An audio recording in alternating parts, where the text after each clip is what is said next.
ইলমুস সাআহ। আল্লাহ তাআলা বলেন, নিশ্চয়ই কিয়ামতের ইলম একমাত্র আল্লাহ তাআলার নিকট। আল্লাহ রাব্বুল আলামিন ব্যতীত এই দুনিয়ার কোন সৃষ্টি জানে না কিয়ামত কখন সংগঠিত হবে। তবে কিয়ামত সংগঠিত হবে কোনো সন্দেহ নাই, এটার উপরে আমাদের সবার ঈমান আছে। তবে কখন সংগঠিত হবে এটা দুনিয়ার কোনো মাখলুকের জানা নাই। কিয়ামত কখন সংগঠিত হবে আমার আপনার নবীজিও জানেন না। কিয়ামত কখন সংগঠিত হবে ফেরেশতাদের সরদার জিবরাইল আলাইহিস সালাম সেও জানে না। কেন জানে না? আমার আপনার নবীজি আলিমুল গায়ব না, ফেরেশতা জিবরাইল আলাইহিস সালাম ও আলিমুল গায়ব না। আলিমুল গায়ব একমাত্র যিনি জবান খুলে বলেন তিনি কে? আল্লাহ। এজন্য অনেকে বুঝে না, না বুঝে বলে আল্লাহ যেমন আলিমুল গায়েব, নবীজিও আলিমুল গায়েব। অথচ নবীজি সাল্লাল্লাহু আলাইহি ওয়াসাল্লাম নিজে বলেন আমি আলিমুল গায়েব না। শত শত প্রমাণ দেওয়া যাবে। প্রসিদ্ধ একটা হাদিস আছে, হাদিসের এক নাম হলো হাদিসে জিবরিল। হাদিসে জিবরিল কেন নাম? কারণ জিবরাইল আলাইহিস সালাম মানবাকৃতিতে সাহাবায়ে কেরামের উপস্থিতিতে রাসূলুল্লাহ সাল্লাল্লাহু আলাইহি ওয়াসাল্লামের কাছে এসেছেন।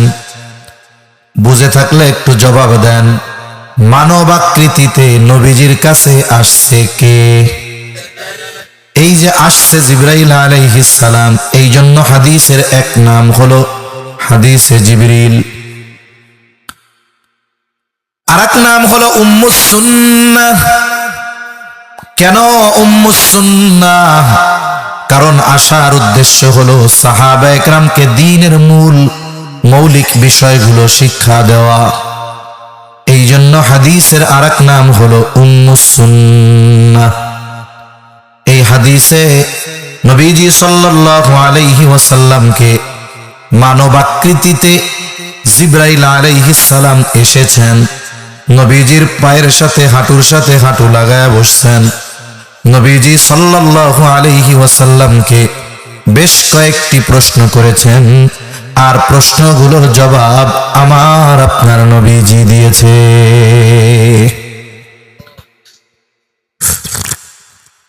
এক নম্বর প্রশ্ন,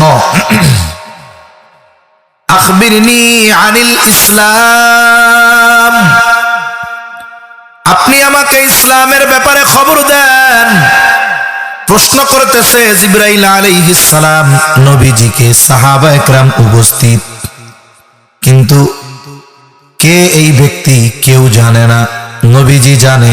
যতক্ষণ নবীজি পরিচয় না দিয়েছেন সাহাবায়ে কেরাম জানতে পারে নাই যে এই প্রশ্নকারী হলো জিবরাইল আলাইহিস সালাম। এক নম্বর প্রশ্ন করেছেন, আখবিরনি আনিল ইসলাম। আপনি আমাকে ইসলামের ব্যাপারে বলেন, ইসলামের ব্যাপারে খবর দেন। ইসলাম কি জিনিস? জবাবটা আপনাদের সবার জানা আছে আশা করি। যদি জানা থাকে জবান খুলে জবাব দিবেন। বলেন তো ইসলামের ভিত্তি কয়টা? আরো জোরে বলেন, কয়টা? নবীজির কাছে যখন জিজ্ঞাসা করছে ইসলাম কি জিনিস, নবীজি এই পাঁচটা বিষয়ের কথা বলছে। স্বাভাবিক আমরা আমাগো ভাষায় কি কই? কালেমা, নামাজ, রোজা, হজ, যাকাত, এই পাঁচটি বিষয়। এরপরে নবীজিকে প্রশ্ন করলেন জিবরাইল আলাইহিস সালাম, আখবিরনি আনিল ঈমান। আপনি আমাকে ঈমানের ব্যাপারে বলেন, ঈমান কি জিনিস? নবীজি সাল্লাল্লাহু আলাইহি ওয়াসাল্লাম জবাব দিয়েছেন, এটাও আশা করি কম বেশি জানা আছে সবার। বলেন তো ঈমানের ভিত্তি কয়টা?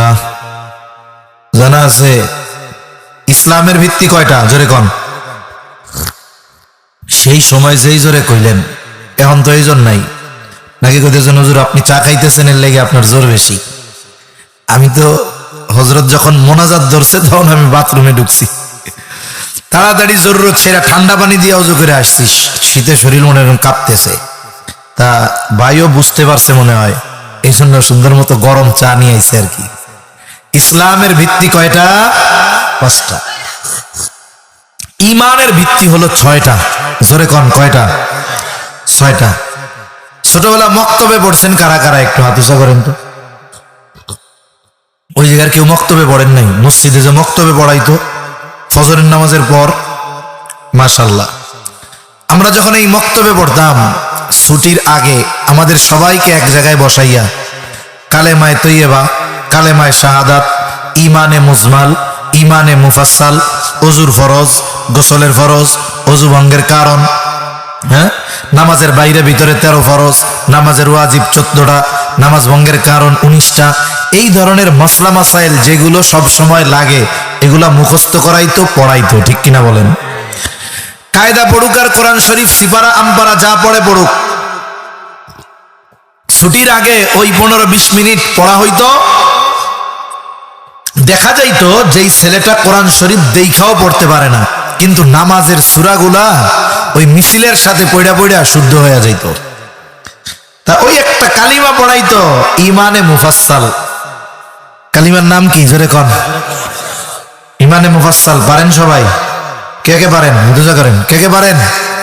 মাশাআল্লাহ, হাত নামান। যারা পারেন না শিখবেন। আমরা যে ইমানে মুফাসসাল পারি না, অমুসলিমরা যদি জানে এর চেয়ে লজ্জার আর কিছু নাই। আমানতু বিল্লাহি ওয়া মালাইকাতিহি ওয়া কুতুবিহি ওয়া রুসুলিহি ওয়াল ইয়াউমিল আখিরি ওয়াল কদরি খাইরিহি ওয়া শাররিহি মিনাল্লাহি তাআলা ওয়াল বা'সি বাদাল মাউত।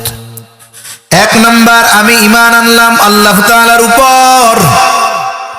2 নাম্বার, ঈমান এনেছি ফেরেশতাগণের উপর। 3 নাম্বার, ঈমান এনেছি আল্লাহ তাআলার নাজিলকৃত কিতাবসমূহের উপর। 4 নাম্বার, ঈমান এনেছি রাসূলগণের উপর। 5 নাম্বার, ঈমান এনেছি আখিরাতের উপর। 6 নাম্বার, ঈমান এনেছি যে তাকদীরের ভালো মন্দ সব আল্লাহর তরফ থেকেই হয়। 7 নাম্বার, ঈমান এনেছি মৃত্যুর পরে পুনরায় জীবিত হওয়ার উপর। এখন বলতে পারেন হুজুর ঈমানের ভিত্তি কইলেন 6টা, বাক্য দেখি কইলেন 7টা। 7 নাম্বারটা ওয়াল বা'সি বাদাল মাউত, মরার পরে আবার জীবিত হতে হবে। বিশ্বাস আছে? মরার পরে আবার জীবিত হতে হবে। বলেন তো, এই যে মরার পরে জীবিত হব, ইহকালে নাকি পরকালে? দুনিয়ায় না আখিরাতে? 5 নাম্বার, ঈমান এনেছি ওয়াল ইয়াউমিল আখিরি, আখিরাতের উপর। তার মানে মরার পরে জীবিত হব, এটা তো আখিরাতের বিষয়। এই জন্য 7 নাম্বারটা 5 নাম্বারের মধ্যে আছে না নাই? এই 2টা মিলে 1-এর মধ্যে 2, তাইলে এই 2টা মিলে হইল 1টা, আর হলো 5টা। ঈমানের ভিত্তি কয়টা? অন্যান্য কোন সময় যদি কোনো হুজুর জিগায় চুপ করে আর বইয়া থাকা লাগবো? পারেন না পারেন জোরে কবেন যে হুজুর 6টা, ওই যে ঈমানে মুফাসসাল পড়ছি না, ওর মধ্যে সবগুলো আছে। পারি আর না পারি জোরে কইয়া দিতে হবে। নবীজি ওই প্রশ্নের জবাবে এই 6টা বিষয়ের কথা বলছেন। এরপরে নবীজিকে প্রশ্ন করা হলো, আখবিরনি আনিল ইহসান। জিবরাইল আলাইহিস সালাম বলে, আপনি আমাকে বলেন ইহসান কি জিনিস, ইহসানের ব্যাপারে খবর দেন। নবীজি বলেন, আন তা'বুদাল্লাহা কাআন্নাকা তারাহ ফাইন লাম তাকুন তারাহু ফাইন্নাহু ইয়ারাকা। নবীজি বলেন, তুমি এমন ভাবে আল্লাহ তাআলার ইবাদত করবা যেমন যেন তুমি তাকে দেখতেছো। ফাইন লাম তাকুন তারাহু ফাইন্নাহু ইয়ারাকা, আর যদি তুমি তাকে না দেখো, ফাইন্নাহু ইয়ারাকা, আল্লাহ তোমাকে দেখতেছে, আল্লাহ আমাকে দেখতেছে, আমাদেরকে দেখতেছে, এই ব্যাপারে কোনো সন্দেহ আছে নাকি? আল্লাহ শুধু আলোতে আর দিনে দেখে, রাতে কিন্তু দেখে না। দেখে, সব সময় দেখে। শুধু উপরে দেখে, আমার মনের মধ্যে কি এটা মনে হয় দেখে না। আহা, এই যে আমাদের বিশ্বাস যে আল্লাহ দেখে, সব সময় দেখে, ঘরে থাকলে দেখে, একাকী দেখে, দুনিয়ার কেউ যেটা দেখে না জানে না সেটা আল্লাহ জানে দেখে। এই আল্লাহর দেখা বিশ্বাস করি, কিন্তু এই বিশ্বাস যদি সুদৃঢ় হতো তাইলে দুনিয়ার মানুষের চরিত্র ভালো হয়ে যেত, ঠিক কিনা বলে? কিন্তু আমরা মুখ দিয়া বলি দেখি, কিন্তু ওই পরিমাণ ইয়াকিন বিশ্বাস আমাদের নাই। মানুষ দেখে ফেলবে এটাকে যে ভয় পাই, সিসি ক্যামেরায় দেখতেছে ক্যামেরা, ওইটারে যত ভয় পাই, আল্লাহর দেখাকে আমরা ওই পরিমাণ ভয় পাই না। যদিও মুখ দিয়া বলি আল্লাহ সব দেখে। আমাদের কর্ম বলে, আমাদের কাজ বলে যে আমরা মুখেই বলি, কিন্তু অন্তরে দৃঢ় বিশ্বাস আনতে পারি। যদি আনতে পারতাম তাহলে দুনিয়ার মানুষ গুনাহ করতো না, দুনিয়ার মানুষ সব নেককার হয়ে যাইতো, বদকার থাকতো না। কারণ তার চিন্তা থাকতো আমি যা করতেছি কেউ না দেখলেও দেখে কে? আল্লাহ দেখে। এরপরে নবীজিকে প্রশ্ন করা হলো, আখবিরনি আনিস সাআহ, আপনি আমাকে কিয়ামতের ব্যাপারে খবর দেন, কিয়ামত কখন হবে? এই প্রশ্নের জবাবে নবীজি কি বললেন? নবীজি বলেন, মাল মাসউলু আনহা বিআ'লামা মিনাস সাইল।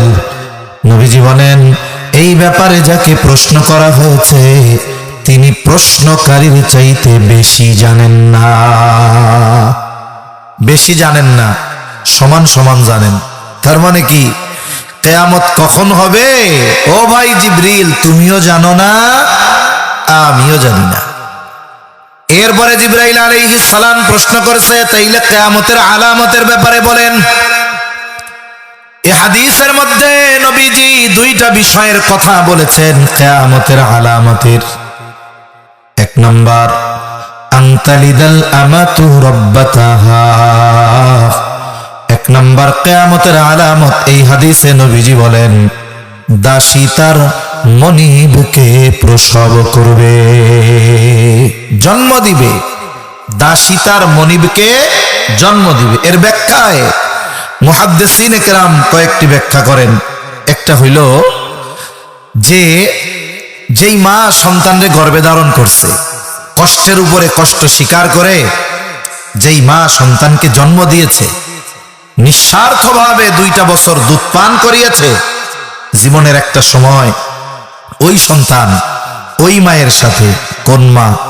যেই মা পেটে ধরছে, যেই মা কষ্ট স্বীকার করে জন্ম দিয়েছে, যেই মা নিঃস্বার্থ 2টা বছর দুধ পান করিয়েছে, ওই মায়ের সাথে সর্বোচ্চ অসৎ আচরণ করবে। মায়ের সাথে খারাপ ব্যবহার সমাজে আছে না নাই? আহা, সময়ের সাথে সাথে এটা বাড়তেছে, সময়ের সাথে সাথে বৃদ্ধাশ্রম বাড়তেছে, সময়ের সাথে সাথে বৃদ্ধ মানুষগুলো আমাদের কাছে অবহেলার শিকার হচ্ছে। খবরদার।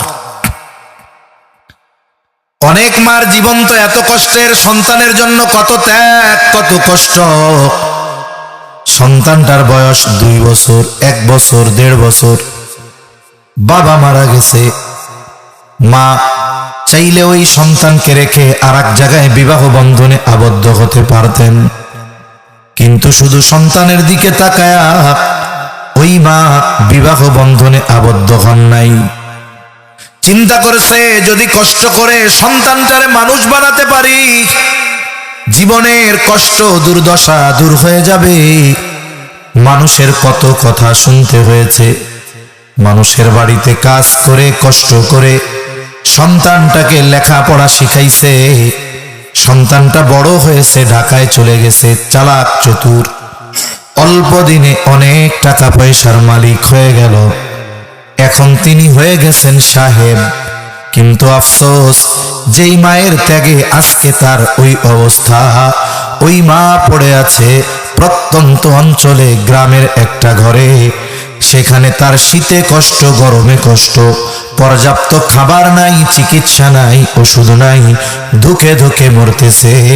অথচ ওই মা যেই সন্তানের জন্য এই অবস্থা, ওই সন্তান আজকে 5 তলা 7 তলা 10 তলা বাড়ির মালিক। আছে না নাই? অনেক আছে আমাদের দেশ। চিন্তা করে এই মারে নিয়া বন্ধুদের কাছে পরিচয় করিয়ে দিব, আমার মা স্ট্যাটাসে লাগবে, প্রেস্টিজে লাগবে, এই জন্য মা পরিচয় দেয় না। সন্তানের বাড়ির 5 তলায় গাছতলায়ও মায়ের জায়গা হয় না। আবার এমনও সন্তান আছে, সন্তানের বাসায় মার খাবার জুটে না যদি কাজ না করে। যেই বেলা ঘর মুছে দেয়, কাপড় ধুয়ে দেয়, থালা বাসন ধুয়ে দেয়, খাবার জুটে। যদি অসুস্থতা আর বার্ধক্যের কারণে কাজ না করতে পারে, ওই সন্তানের বাসায় তার খাবার জুটে না। যেই সন্তানের মুখে খাবার দেওয়ার জন্য এক সময় তার কত কষ্ট আর ক্লেশ ছিল। অনেক সন্তান এরকম আছে। অনেক সন্তান আছে সামর্থ্যবান, মা ঘরে পড়ে গেছে, 3-4 জন ভাই, কোনো ভাই মারে রাখতে চায় না। স্ত্রীরা বলে পারবো না পারবো না। আহা, ভাইরা পরামর্শ করে কি করছে, দেশের ঘটনা, বস্তায় বইরা অনেক দূরে নিয়ে ফালায় রেখেছে। এই আচরণ, এটা কিয়ামতের আলামত।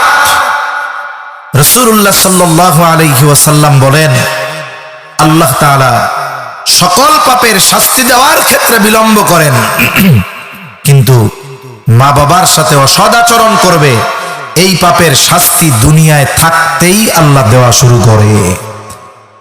তাই এটা কিয়ামতের আলামত। আমরা মা বাবার সাথে খারাপ আচরণ করব, এটা নিয়ামত, বড় এক নিয়ামত মা বাপ। তাহলে এই হাদিসটা বলার উদ্দেশ্য ছিল যে কিয়ামত কখন সংঘটিত হবে নবীজিও জানেন না, জিবরাইল আলাইহিস সালামও জানেন না। তবে নবীজি সাল্লাল্লাহু আলাইহি ওয়াসাল্লাম কিয়ামতের আলামতগুলো জানিয়ে দিয়েছেন। আমি আপনাদের খেদমতে কিয়ামতের আলামত সম্পৃক্ত একটা হাদিস পাঠ করেছি। নবীজি এই হাদিসের মধ্যে 6টা বিষয়ের কথা বলেছেন। নবীজি বলেন, ওই 6টা বিষয় যতক্ষণ সংগঠিত না হবে ততক্ষণ পর্যন্ত কিয়ামত সংগঠিত হবে না। কয়টা বিষয়? আরো জোরে কয়টা? তাকবীর জানতো? নারায়ে তাকবীর, নারায়ে তাকবীর। মাশাআল্লাহ। অনেক বেশি সময় কষ্ট দিব না, এমনিও ঠান্ডা, আর আপনাকে লাগে খেড় মেড়ের অভাব নাকি? এই এর উপর দিয়ে খেড় দিয়ে দিলে যে বসতে কি আরাম হইতো, তাই না? একটু কষ্ট হয়ে যাইতেছে, এমনিও ঠান্ডা। আমি তো চেয়ারে বসছি, জামা কাপড় আছে, আবার এই চাদর দিছি, এরপর আমার হাঁটু ঠান্ডা হয়ে যাইতেছে। আল্লাহ সুবহানাহু ওয়া তাআলা এই কষ্টগুলারও উত্তম প্রতিদান আল্লাহ আখিরাতে দান করেন। তা 1 নম্বর বিষয়, 6টা বিষয় নিয়ে কথা, অনেক বেশি লম্বা না। عن أبي هريرة رضي الله تعالى عنه قال قال رسول الله صلى الله عليه وسلم لا تقوم الساعة حتى يقبض العلم। 1 নম্বর, নবীজি সাল্লাল্লাহু আলাইহি ওয়াসাল্লাম বলেন, কিয়ামত ততক্ষণ পর্যন্ত সংগঠিত হবে না যতক্ষণ না ইলম উঠিয়ে না নেওয়া হবে। তার মানে কিয়ামতের আগে ইলম উঠিয়ে নিয়ে যাওয়া হবে। আমার এখনো মনে আছে, ছোটবেলায় এই কথাগুলো গল্পের ছলে আমাদেরকে শুনাইতো মুরব্বীরা, যে শুনো, কিয়ামতের আগে আল্লাহ কোরআন হাদিস উঠিয়ে নিয়ে যাইব। হাদিসে আসছে ইলম উঠিয়ে নিয়ে যাবে, কিন্তু ওনারা ওনাদের ভাষায় বলতো কোরআন হাদিস উঠিয়ে নিয়ে যাইব। কেন? কারণ ইলমের উৎস হইল কোরআন আর হাদিস। তা একটা গল্প বলতো, ছোটবেলায় শুনতাম, কোরআন হাদিস আল্লাহ উঠায় নিবে কেমনি? এত কোরআন হাদিস, এগুলো কি সব এরকম এরকম এরকম এরকম উঠে যাবে? কইতো না না। গল্পটা কি কইতো শুনেন। কইতো একদিন ইমাম সাহেব ফজরের নামাজে মসজিদে ফজরের নামাজ পড়াইতে যাবে। এইবার তাকবীরে তাহরিমা বলবে, হাত বাঁধবে, সানা পড়বে, আউযু বিল্লাহ বিসমিল্লাহ পড়বে। এরপরে যেই সূরাটা পড়ে সেই সূরার নাম কি? সূরা ফাতিহা। ইমাম সাহেব তো জোরে জোরে পড়বে।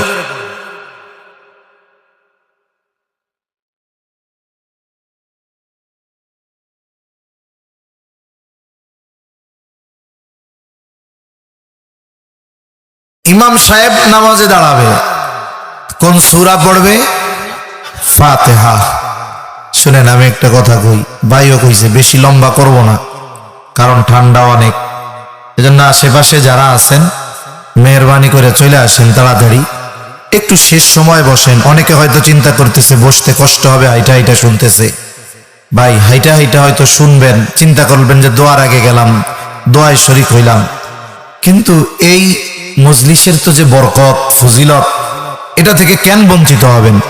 আধা ঘন্টা 25 মিনিট 30 মিনিট 40 মিনিট একটু বসেন, তাহলে আল্লাহর নবীর হাদিস, যেখানে দ্বীনি মুযাকারা হয়, আল্লাহর রসুলের কথা হয়, আল্লাহর জিকির হয়, এই মজলিসের চারদিকে রহমতের ফেরেশতা ঘিরে রাখে। আর ফাঁকা জায়গা মানে উপরে যেটা, এই জায়গায় যারা আছে এদের উপরে সাকিনা নাজিল হয়, আল্লাহর বিশেষ রহমত নাজিল হয়। সুবহানাল্লাহ। আমরা শুধু শুনবো কেন, আমরা একটু আল্লাহর রহমতের, এই বিশেষ রহমতের মধ্যেও থাকার সুযোগটা গ্রহণ করি নাকি? সেজন্য যারা পাশে পাশে আছেন, আপনারা আর ঘোরাঘুরি না কইরা মোটামুটি আইসা একটু বসেন, একটু দ্বীনি কথা শুনেন, আল্লাহর কাছে একটু রোনাজারি করেন। তা সম্মানিত উপস্থিতি, বলতো সূরা ফাতিহা ভুলা যাবে ইমাম সাহেব। এখন ইমাম সাহেব যদি কিছু ভুলা যায়, ইমাম সাহেবরে স্মরণ করাই দিবে পেছন থেকে মুসল্লি, তাই না?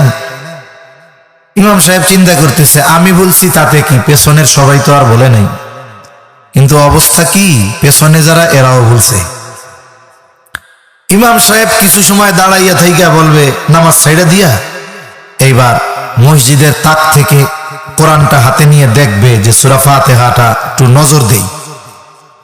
তা গল্পে বলতো যে উনি যখন কোরআন হাতে নিয়ে দেখতে যাবে, খুলে দেখবে কোরআনের পাতায় কোনো লেখা নাই, সব সাদা হয়ে গেছে। হাদিস সব সাদা, পাতা সব সাদা, এটা হলো গল্প। এইভাবে বলতো যে কোরআন হাদিস উঠায় নিয়ে যাবে। তা আল্লাহর নবী বলেন ইলম উঠিয়ে নেওয়া হবে কিয়ামতের আগে, তবে ওঠানোর পদ্ধতি কি, নবীজি এটাও বলছেন। قال رسول الله صلى الله عليه وسلم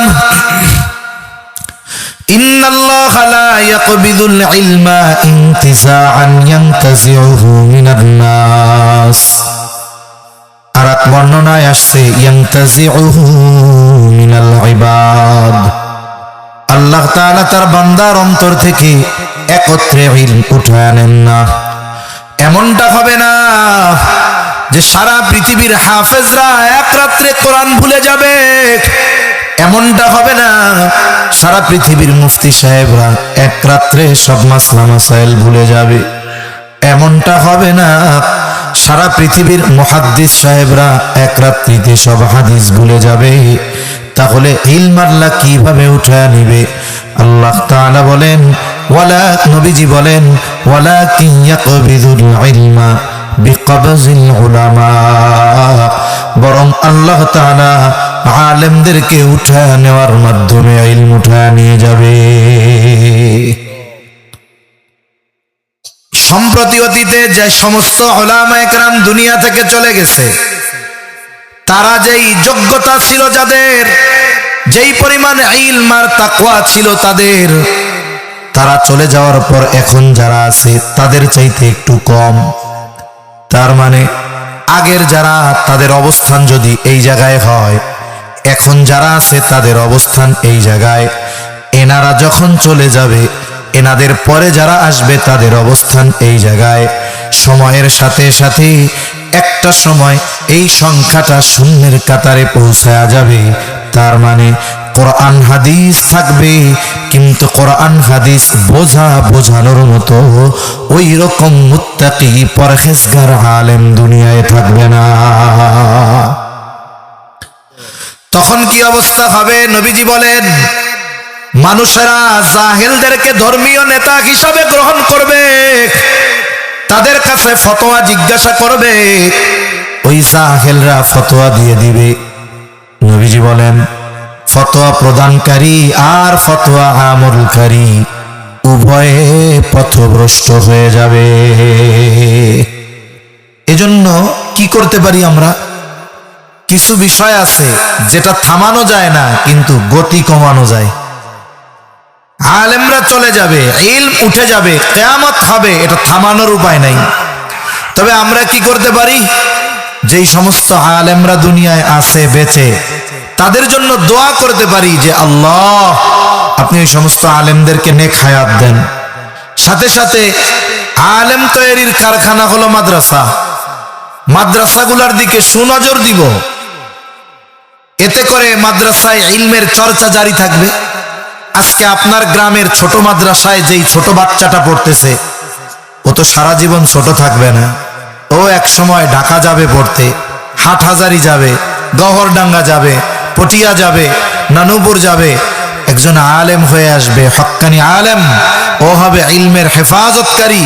আর ওদের মতো আলেমদের কল্যাণে আল্লাহ তাআলা কিয়ামতকে দূরে সরায় রাখবে। এজন্য মাদ্রাসা, উলামা ইকরাম, এগুলোর প্রতি আমরা সর্বোচ্চ কল্যাণকামী, সহনশীল এবং অন্তরে এগুলোর ব্যাপারে মহব্বত রাখবো কোন ইনশাআল্লাহ।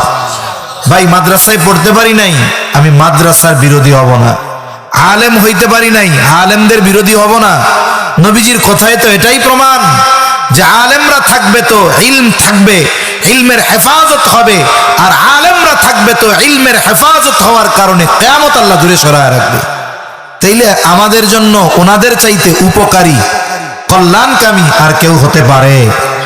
কিন্তু দুনিয়ার মানুষ, কিছু মানুষ আছে, সবাই না, আপনারা তো ভালোবাসেন উলামা ইকরামকে। কিছু মানুষ আছে, যদি প্রেসিডেন্ট ডোনাল্ড ট্রাম্পকে সামনে একটা বকা দিতে পারতো, যেই মজা লাগতো, কয়েকজন হুজুররে বকা দিলে তার চাইতে আরো মজা বেশি লাগে। আছে না কিছু লোক এরকম? আল্লাহ ওই ভাইদের হেদায়েত দান করুক, বলি আমিন। নবীজি বলেন ওয়াতাকসুরাজ জালাজিলু, কিয়ামত ততক্ষণ হবে না যতক্ষণ না জালজালা তথা ভূমিকম্প বেড়ে যাবে। ভূতত্ত্ববিদরা বলেন সময়ের সাথে সাথে ভূমিকম্প বেড়ে গেছে। 21 শতাব্দীতে ভূমিকম্পের মাত্রা আরো বেশি। ভূমিকম্প কেন হয়? ভূতত্ত্ববিদরা বলেন টেকটনিক প্লেটের নড়াচড়ার কারণে হয়। আমরা এই যে পৃথিবীর উপরিভাগে বসবাস করি, এই জমিন একসাথে সংযুক্ত না, বলে এটা খণ্ড খণ্ড আছে, সুবিশাল এক একটা খণ্ড। এইগুলাকে এক একটা প্লেট বলা হয়। আমাদের পাশে আছে ইউরেশিয়া প্লেট, এক পাশে আছে বার্মা প্লেট, আর আমরা আছি যেই প্লেটে, এটাকে বলে ইন্ডিয়ান প্লেট। ভূতত্ত্ববিদরা বলেন আমরা আছি ত্রিমোহনায়। ত্রিমোহনা বুঝেন? মানে ইউরেশিয়া প্লেটের কাছাকাছি, বার্মা প্লেটেরও পাশে, ইন্ডিয়ান প্লেটেরও পাশে। বিপদ বেশি, বিপদ বেশি। এই ভূমিকম্প এখন কেন হয়? বলে এগুলো তো আলাদা আলাদা নড়াচড়া করে, জমিন নড়ে। এজন্যই তো আল্লাহ তাআলা পাহাড়কে বানাইছেন জমিনের জন্য প্রেরক। আমার আগে বিশা হুজুরের আগে বয়ান করতেছিল না আপনাদের ফরিদপুরের কৃতি সন্তান মুফতি জুবাইর হুসাইন কাসেমি হাফিজাউল্লাহ, এ কথাগুলো বলছে। আমাদের দেশে মারেফাতের ওয়াজ শুনছেন না? মানে আমাদের দেশে কিছু লোক বোঝে মারেফাত মানে হইলো নামাজ কালাম পড়া লাগবে না। মারেফাত মানে হলো আল্লাহর পরিচয়। আল্লাহর পরিচয় পাওয়া যায় কিসের মধ্যে? বলে আল্লাহর সৃষ্টির মধ্যে আল্লাহর পরিচয় পাওয়া যায়। ভাই, এই আলোচনাগুলো আপনাদের সাথে কিছু কথা বলছে, আমি এইসা শুনছি, আস্তে আস্তেও শুনছি। এই যে পাহাড়, এটা জমিনের প্রেরক, জমিন যেন স্থির থাকে এই জন্য আল্লাহ দিচ্ছে, কিন্তু এরপরেও হালকা পাতলা কাঁপে। তো এখন কাঁপে কেন? ভূমিকম্প হয় কেন? ভূমিকম্প হওয়ার কারণ ভূতত্ত্ববিদরা বলে টেকটনিক প্লেটের নড়াচড়া, একটা একটার সাথে ধাক্কা দেয়, একটা একটার সাথে ঘষা খায়। এটা কিন্তু খুব মৃদু, চোখেও পড়বে না, এই ধরনের নড়াচড়া দেয়, একটা একটারে চাপ দেয়। সেদিন কোন জায়গায় জানি পড়লাম, কোন প্লেটে একটা প্লেট আর একটা প্লেটের উপরে চাপ দিচ্ছে। এই চাপের কারণে কি পর্বতমালা ওইটা প্রতি বছরে কতটুক কয়েক সেন্টিমিটার করে উঁচু হইতেছে। তা চাপ দেয়, ঘষা দেয়, ধাক্কা লাগে, এই জন্য ভূমিকম্প হয়, যখন চাপ ধাক্কা ঘষার মাত্রাটা একটু বেশি হয় তখন ওই যে বড় মাত্রার ভূমিকম্প হয়। আমাকে বাংলাদেশে কয়েকদিন আগে হয়েছে, কয়েক বছর আগে তুরস্কে হয়েছে, কয়েক বছর আগে, গত বছর না তার আগের বছর আফগানিস্তানে হয়েছে, গত বছর মায়ানমার আর থাইল্যান্ড সীমান্তে এক বড় ভূমিকম্প হয়েছে, কয়েকদিন আগে জাপানে 8 মাত্রার উপরে ভূমিকম্প হয়েছে আমাদের বাংলাদেশে হওয়ার পরে। ওই দিন যারা ঢাকায় ছিল মোটামুটি তারা টের পাইছে যে কিয়ামত ছোটখাটো একটা মনে হয় হয়েই গেল। জুম্মার নামাজের আগে মানুষজন ঘর থেকে বের হয়ে আসছে, রাস্তা ভর আত্মচিৎকার। অবস্থাটা কি? এই ভূমিকম্প আরো বাড়বে। ভূতত্ত্ববিদরা বলে টেকটনিক প্লেটের নড়াচড়ার কারণে হয়, আমার আল্লাহ বলে পাপের কারণে হয়। এই যে নড়াচড়া যে করে বাড়ে, এটা বাড়ার কারণটাই তো পাপ। আল্লাহ তাআলা বলেন যাহারাল ফাসাদু ফিল বাররি ওয়াল বাহরি বিমা কাসাবাত আইদিন নাস। আল্লাহ তাআলা বলেন পানিতে স্থলে যত ধরনের বিপর্যয় সংঘটিত হয় সব মানুষের হাতের কামাই। আমাদের পাপের কারণে পানিতে হয় সিডর, ঘূর্ণিঝড়, আয়লা, লাইলা, সুনামি। আমাদের পাপের কারণে স্থলে হয় ভূমিকম্প, ভূমিধস, অতিবৃষ্টি, অনাবৃষ্টি, অতি খরা। এগুলো আমাদের হাতের কামাই। এই যে ভূমিকম্প আমাদের হাতের কামাই। তবে আল্লাহ তাআলা পাপের কারণে শাস্তি তো দেন, তবে পূর্ণ পাপের শাস্তি আল্লাহ দেন না। সামান্য পাপের সামান্য শাস্তি আল্লাহ দেন। আল্লাহ তাআলা বলেন লিউযীকাহুম বা'দাল্লাযী আমিলু লাআল্লাহুম ইয়ারজিউন। তাহলে ভূমিকম্প হওয়ার কারণ হলো পাপ, আর ভূমিকম্প হয় পাপের কারণে। তবে আল্লাহ পাপের পূর্ণ শাস্তি দেয় না, সামান্য শাস্তি দেয়। তাই কি অবস্থা? তাহলে এই শাস্তি যে দেন উদ্দেশ্য কি? আল্লাহ তাআলা বলেন লাআল্লাহুম ইয়ারজিউন।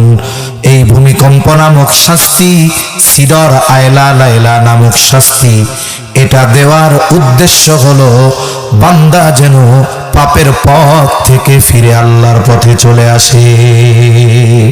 লাআল্লাহুম ইয়ারজিউন, যাতে করে তারা প্রত্যাবর্তন করে। অনেক সময় ছাত্র যদি অন্যায় করে শিক্ষক শাস্তি দেয় কি দেয় না? দেয়। তাকবীর দেন তো একটা, নারায়ে তাকবীর। ফরিদপুরের আওয়াজে দিয়েন নারায়ে তাকবীর। মাশাআল্লাহ। ছাত্র অন্যায় করলে ওস্তাদ শাস্তি দেয়, উদ্দেশ্য কি? মাইরা ফেলামু। কেন? যেন এই অন্যায় আর না করে। দেখা গেল শাস্তি দিছে, 6 দিন পরে আবার ওইটা করতেছে। বলেন তো পরের বার যখন ওই অন্যায় করবে, শাস্তি আগের বার যত জোরে দিছিল পরের বার আরো বাড়বে না কমবে? বাড়বে। তাহলে আল্লাহ ভূমিকম্প দিছে কেন? পাপের কারণে। আমরা পাপ ছাড়ব, কিন্তু পাপ ছাড়ি নাই।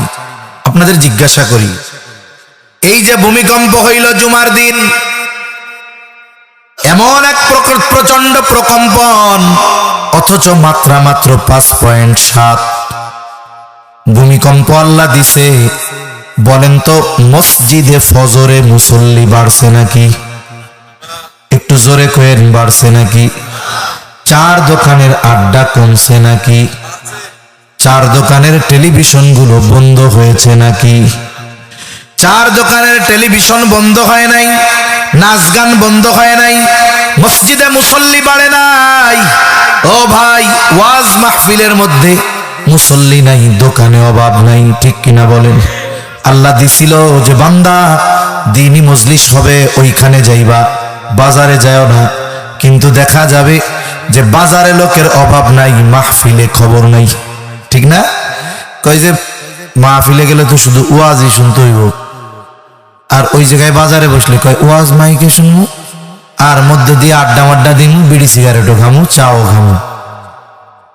হ্যাঁ, সুদ ঘুষ কমে নাই, মিথ্যা কথা কমে নাই, জুলুম কমে নাই। অথচ এইগুলো থেকে যেন আমরা ফিরে আসি, এই জন্য আল্লাহ ভূমিকম্প দিয়েছিল।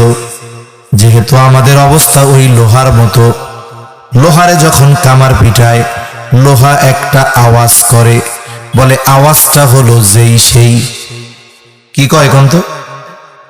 লোহা যেন বলে কামারকে, ও কামার, আমারে তুমি পিটাইয়া ছুরি বানাও, দা বানাও, কাঁচি বানাও, কোদাল বানাও, আর খুন্তা বানাও, আর শাবল বানাও, আমারে কিন্তু তুমি পিটাইয়া স্বর্ণ বানাইতে পারবা না।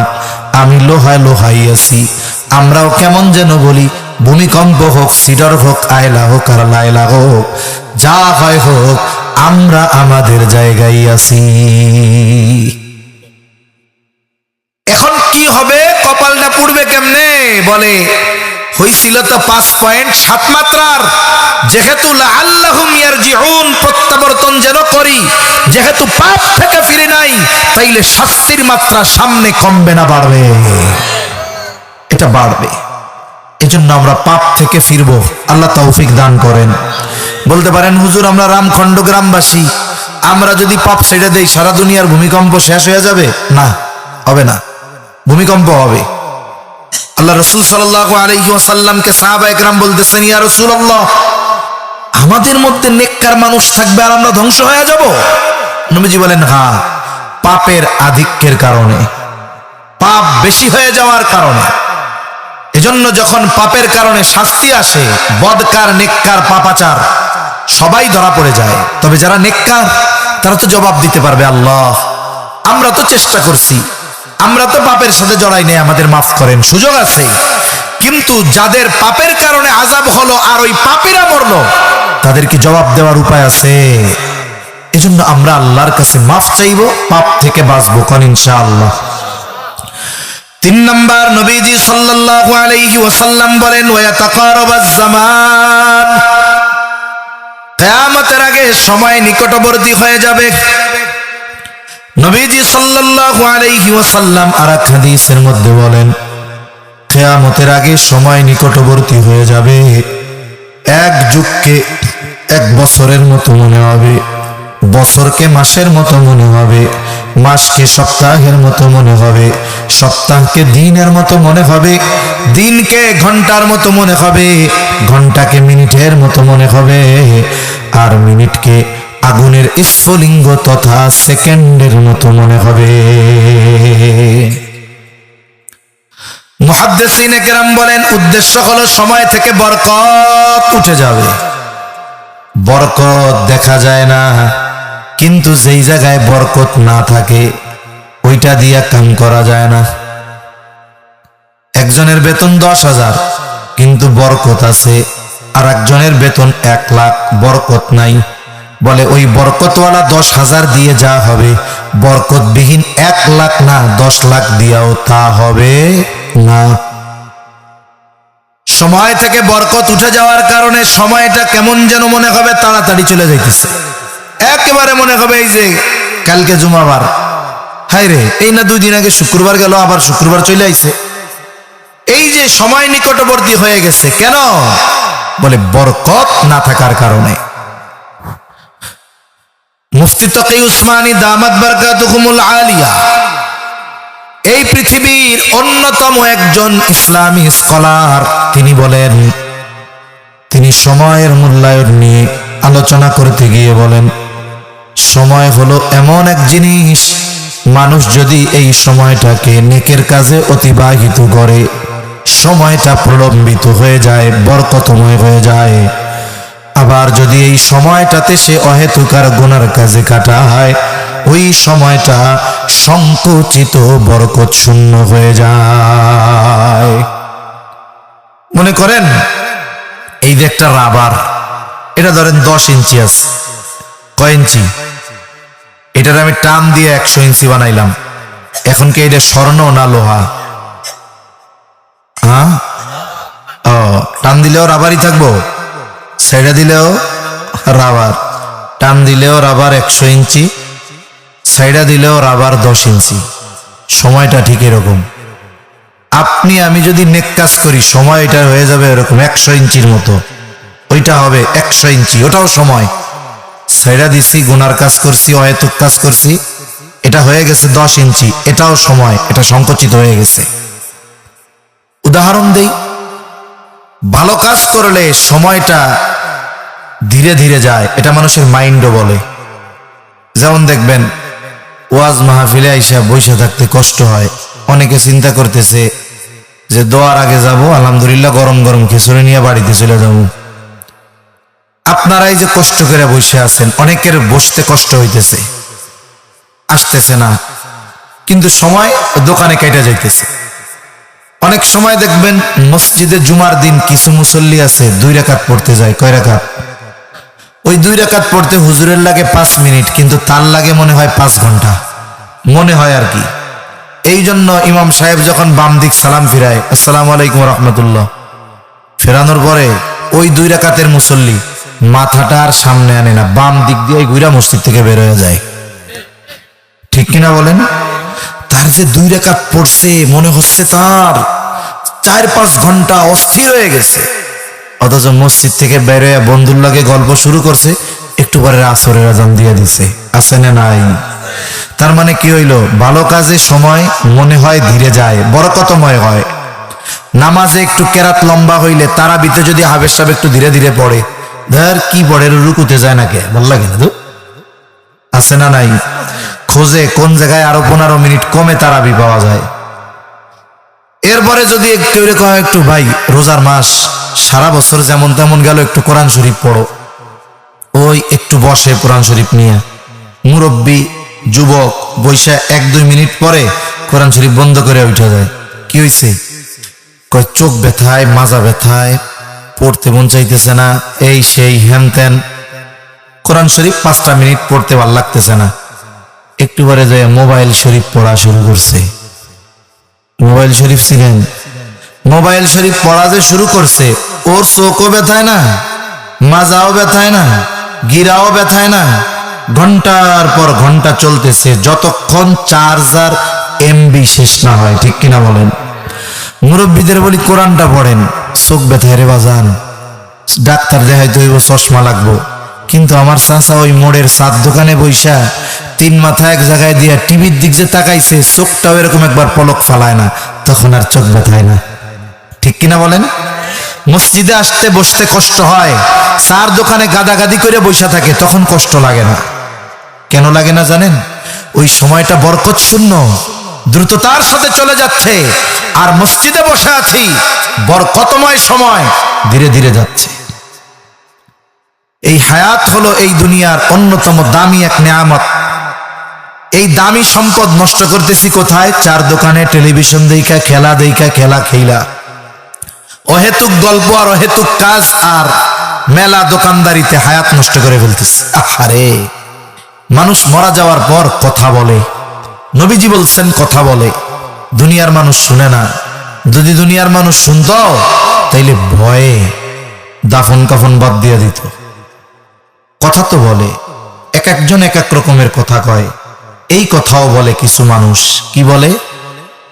ফায়াকুলা রাব্বি লাউলা আখারতানি ইলা আজালিন করিব ফাআসাদদাক ওয়া আকুন মিনাস সালিহিন।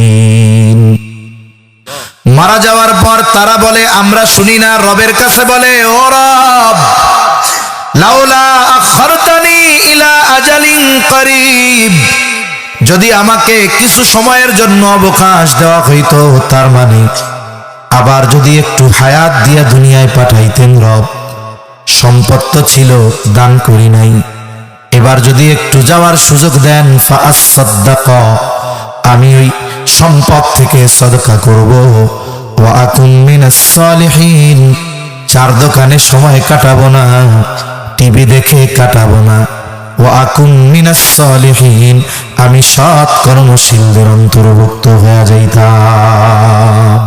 একটু যদি যাইতে দিতেন, দান সদকা করতাম, নেক আমল করতাম, নেক আমলকারীদের অন্তর্ভুক্ত হইতাম। বলেন তো, যত আবেগ দরদ নিয়ে আল্লাহর কাছে বলুক না কেন, একটা সেকেন্ড আসার সুযোগ আছে।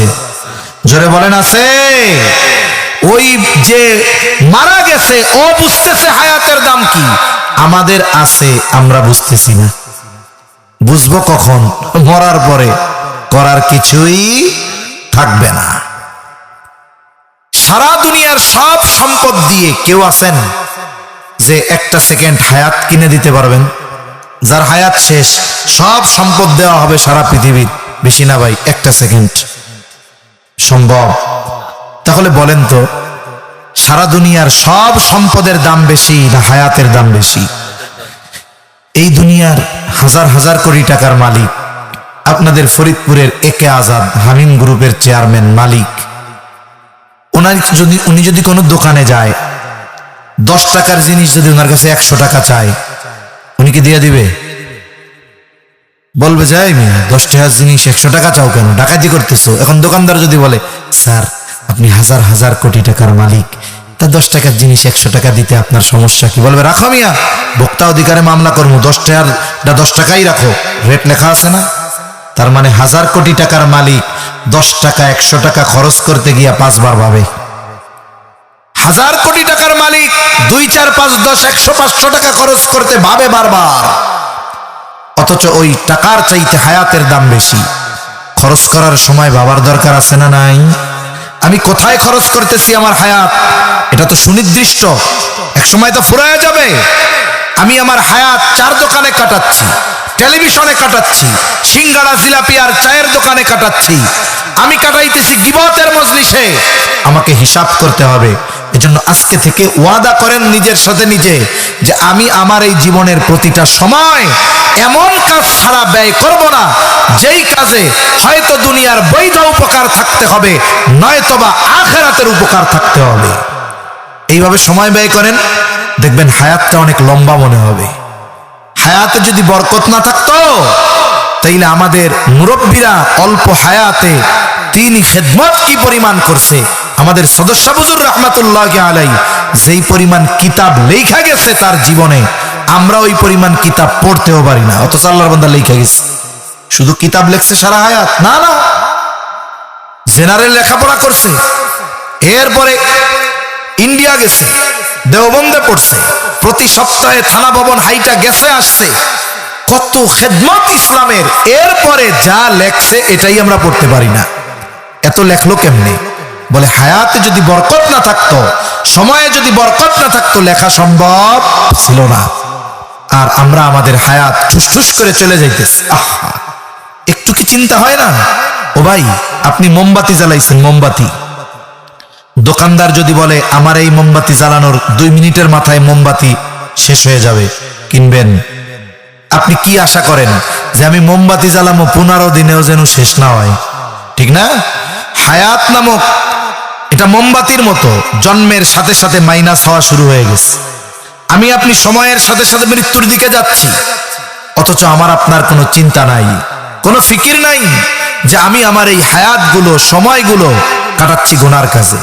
কমপক্ষে গুনাহবিহীন কাটান, কমপক্ষে মসজিদে কাটান, মাহফিল গুলাতে কাটান, দ্বীনি আলোচনায় কাটান। এই সময় কিয়ামতের দিন আমার আপনার পক্ষে আল্লাহর কাছে সাক্ষ্য দিবে।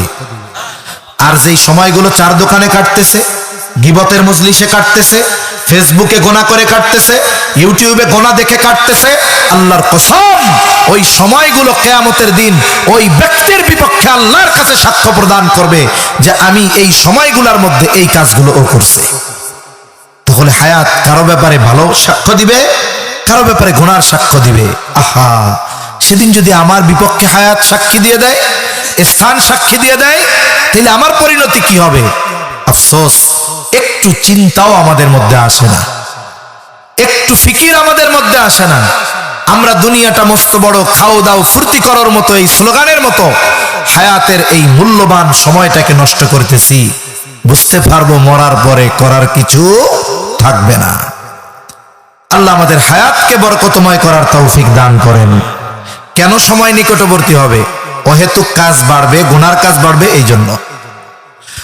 4 নম্বর নবীজি বলেন ওয়াতাযহারাল ফিতান, কিয়ামতের আগে ফিতনা বেড়ে যাবে। এখানে উদ্দেশ্য হলো দাজ্জালের ফিতনা। দাজ্জাল, কিয়ামতের আগে দাজ্জালের আগমন ঘটবে। নবীজি এক বর্ণনার মধ্যে বলেন কিয়ামত ততক্ষণ সংগঠিত হবে না যতক্ষণ না দাজ্জালের আগমন ঘটবে।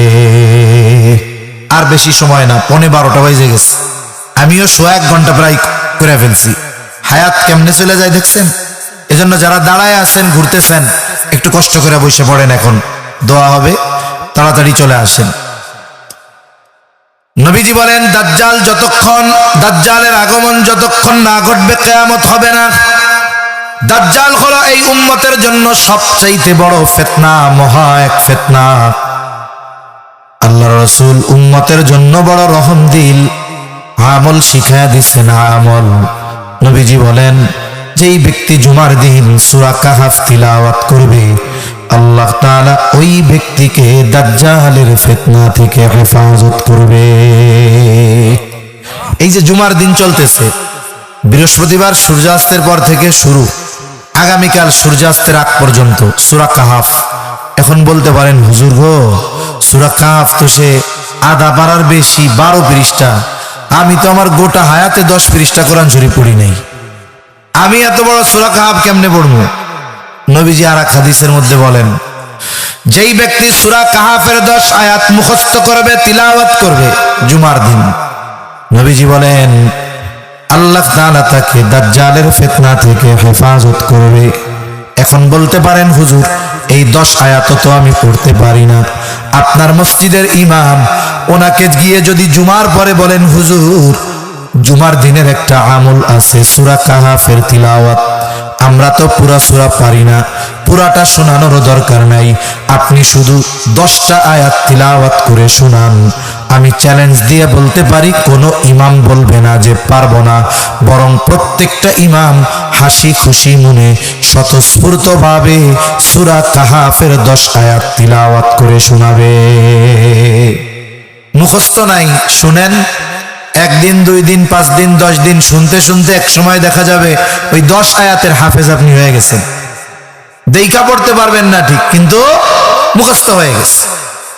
এই আমলটা খুবই জরুরি। বুজুর্গানে দিন বলেন, দাজ্জাল তো হঠাৎ করে আসবে না, দাজ্জাল আসার আগে আরো অনেক বড় বড় ফিতনা আসবে। এই সময়গুলাতেও মানুষ সত্য মিথ্যা, হক বাতিল নির্ণয় করা কঠিন হয়ে যাবে। শুনুন, চোখ দিয়া সবকিছু বোঝা যায় না, কিছু জিনিস বোঝার জন্য দিলের দরকার হয়। বুজুর্গানে দিন বলেন, সূরা কাহফের আমল যারা করবে, হ্যাঁ,